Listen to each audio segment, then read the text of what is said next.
கடந்த 3 ஆண்டுகளில் 11 பொதுத்துறை வங்கிகள் குறைந்தபட்ச இருப்பு தொகை இல்லாத வாடிக்கையாளர்களிடமிருந்து அபராதமாக மொத்தம் 8,092 கோடி ரூபாய் வசூலித்துள்ளன.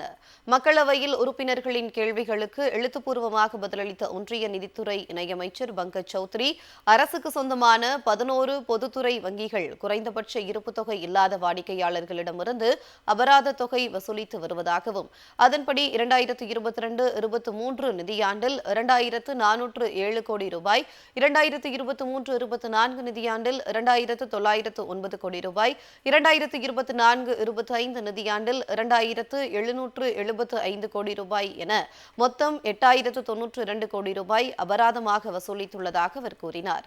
மேலும் வாடிக்கையாளர்களுக்கு அனுப்பப்படும் குறுஞ்செய்திகளுக்கான கட்டணம் மட்டும் 3,387 கோடி ரூபாயை பொதுத்துறை வங்கிகள் வசூலித்துள்ளதாகவும் அமைச்சர் பங்கஜ் சௌத்ரி தெரிவித்துள்ளார்.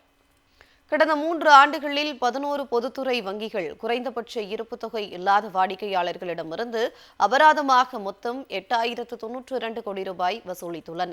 மக்களவையில் உறுப்பினர்களின் கேள்விகளுக்கு எழுத்துப்பூர்வமாக பதிலளித்த ஒன்றிய நிதித்துறை இணையமைச்சர் பங்கஜ் சௌத்ரி, அரசுக்கு சொந்தமான 11 பொதுத்துறை வங்கிகள் குறைந்தபட்ச இருப்பு தொகை இல்லாத வாடிக்கையாளர்களிடமிருந்து அபராத தொகை வசூலித்து வருவதாகவும், அதன்படி 2022-23 நிதியாண்டில் 2,407 கோடி ரூபாய், 2023-24 நிதியாண்டில் 2,909 கோடி ரூபாய், 2024-25 நிதியாண்டில் 2,775 கோடி ரூபாய் என மொத்தம் 8,092 கோடி ரூபாய் அபராதமாக வசூலித்துள்ளதாக அவர் கூறினார்.